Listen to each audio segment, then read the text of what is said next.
इतिहास अतीत के बारे में हम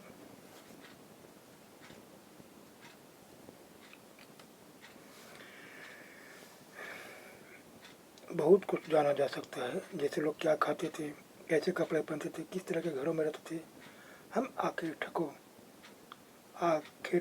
शिकारियों, पशुपालकों, कृषकों, शासकों, व्यापारियों, पुरोहितों, शिल्पकारों, कलाकारों, संगीतकारों या फिर वैज्ञानिकों के जीवन के बारे में जानकारी हासिल कर सकते हैं। यही नहीं, हम यह भी पता कर सकते हैं कि उस समय बच्चे कौन से खेल खेलते थे, कौन सी कहानियाँ सुना करते थे, कौन से नाटक देखा करते थे या फिर कौन कौन सी गीत गाते थे।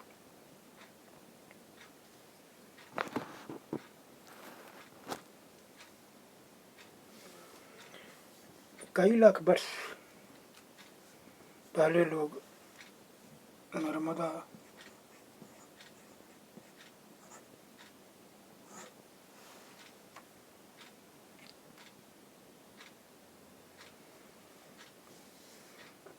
नदी के तट पर रहते थे।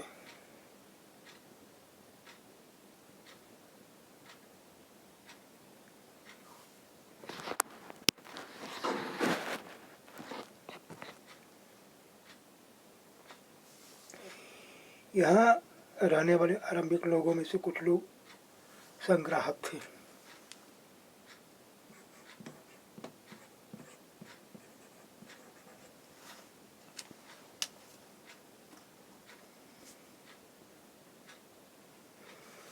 जो आसपास के जंगलों की विशाल संपदा से परिचित, अपने भोजन के लिए वे जड़ों, फलों तथा जंगल के अन्य उत्पादों का यही से संग्रह किया करते थे। वे जानवरों का आखेट शिकार भी करते थे। इसी क्षेत्र में कुछ ऐसे स्थान जहाँ लगभग 8000 वर्ष पूर्व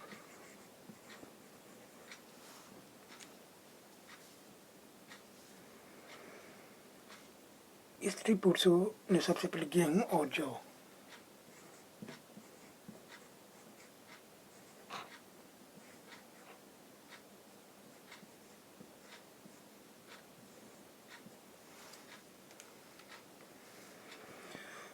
जैसी फसलों को उपजाना आरंभ किया। उन्होंने भेड़, बकरी, गाय, बैल जैसे पशुओं को पालतू बनाना शुरू किया। ये लोग गांव में रहते थे जहाँ कृषि का विकास हुआ। सबसे पहले चावल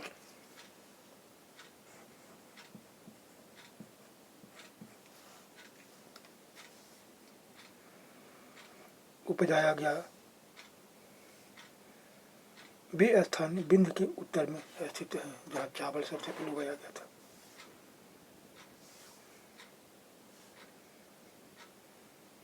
सिंधु तथा इसकी सहायक नदियाँ एक बड़ी नदी में मिल जाती है लगभग 4700 वर्ष पूर्व। इन्हीं नदियों के किनारे कुछ आरंभिक नगर फले फूले। गंगा और इसकी सहायक नदियों के किनारे तथा समुद्र तटवर्ती इलाकों में नगरों का विकास लगभग 2500 वर्ष पूर्व हुआ।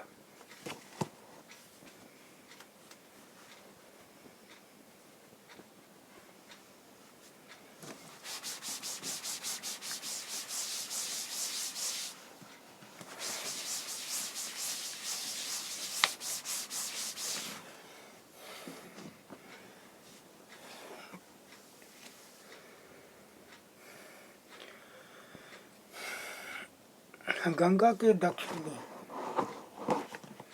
इन नदियों के आसपास के क्षेत्र प्राचीन काल में मगध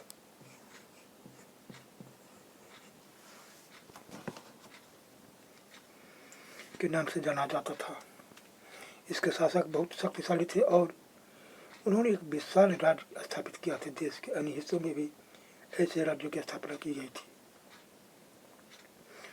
लोगों ने सदैव उपमहाद्वीप एक हिस्से से दूसरे हिस्से तक यात्रा की। कभी कभी हिमालय जैसे ऊंचे पर्वतों, पहाड़ियों, रेगिस्तानों, नदियों तथा समुद्रों के कारण यात्रा जो कि भरी होती थी, फिर भी यात्रा उनके लिए असंभव नहीं थी। अतः कभी लोग काम की तलाश में तो कभी प्राकृतिक आपदाओं के कारण एक स्थान से दूसरे स्थान जाया करते थे। कभी कभी सेनाएं एक दूसरे क्षेत्र पर विजय हासिल करने के लिए जाती थी। इसके अतिरिक्त व्यापारी कभी काफिले में तो कभी जहाज़ों में अपने साथ मूल्यवान वस्तु लेकर एक स्थान से दूसरे स्थान जाते थे। धार्मिक गुरु लोगों को शिक्षा और सलाह देने एक गांव से दूसरे गांव से एक कस्बे दूसरे कस्बे जाया करते थे। कुछ लोग नए और रोचक स्थानों को खोजने की चाह में उत्सुकता बस भी यात्रा किया करते थे। इन सभी यात्राओं से लोगों को एक दूसरे के विचारों को जानने का अवसर मिला। पहाड़ियाँ, पर्वत और समुद्र प्राकृतिक सीमाओं का निर्माण करते थे। हालांकि लोगों के लिए इन सीमाओं को पार करना आसान नहीं था। जिन्होंने ऐसा चाहा वे ऐसा कर सके, वे पर्वतों की ऊंचाई को छू सके तथा गहरे समुद्रों को पार कर सके। उपमहाद्वीप के बाहर से भी कुछ लोग यहाँ आए और यहीं बस गए। लोगों की इस आवागमन ने हमारी संस्कृति और परंपरा को समृद्ध किया। कई सौ वर्षों से लोग पत्थर को तराशने, संगीत रचने और यहाँ तक कि भोजन बनाने के नए तरीकों के बारे में एक दूसरे के विचारों को अपनाते रहे। देश के नाम। अपने देश के लिए प्रायः हम इंडिया या भारत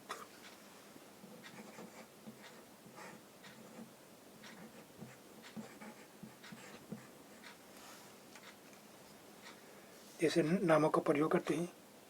इंडिया शब्द इंडस से निकला है।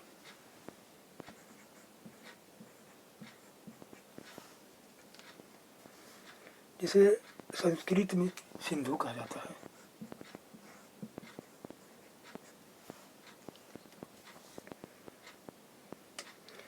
लगभग 2500 वर्ष पूर्व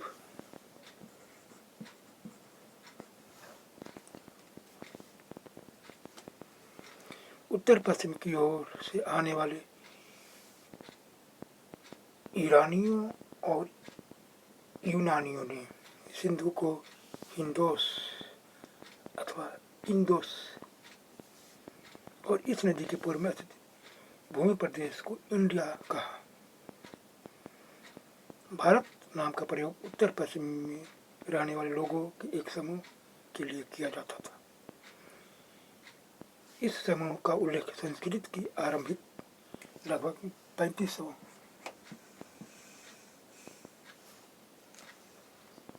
वर्ष पुरानी कीर्ति ऋग्वेद में भी मिलता है। बाद में इसका प्रयोग देश के लिए होने लगा।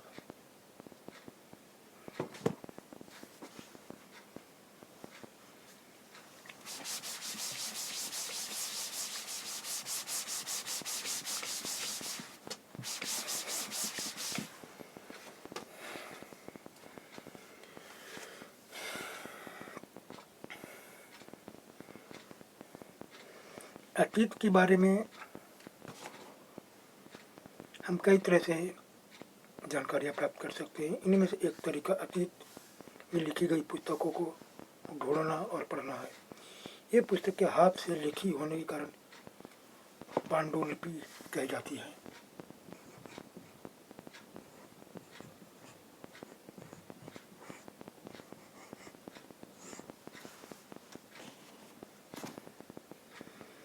अंग्रेजी में पांडुलिपि के लिए प्रयुक्त होने वाला शब्द मैन्यूस्क्रिप्ट शब्द लैटिन भाषा मेनू जिसका अर्थ हाथ है से निकला है। ये पांडुलिपियां प्रायः ताड़पत्रों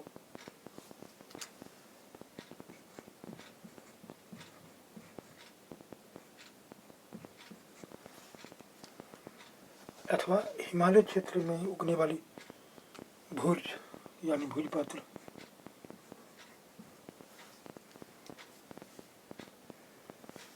नामक पेड़ की छाल से विशेष तरीके से तैयार भोजपत्र पर लिखी मिलती है।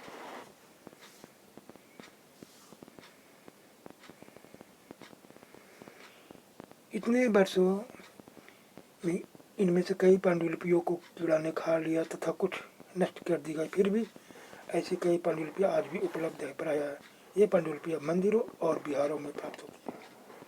इन पुस्तकों में धार्मिक मान्यताओं और व्यवहारों, राजाओं के जीवन और जीव तथा विज्ञान आदि सभी प्रकार की सही प्रकार के विषयों की जानकारी मिलती है। इसके अतिरिक्त हमारे यहाँ महाकाव्य, कविताएं और नाटक भी है। इनमें से कई संस्कृत में लिखी हुई मिलती हैं, जबकि अन्य प्राकृत और तमिल में है। प्राकृत भाषा का प्रयोग लोग करते थे।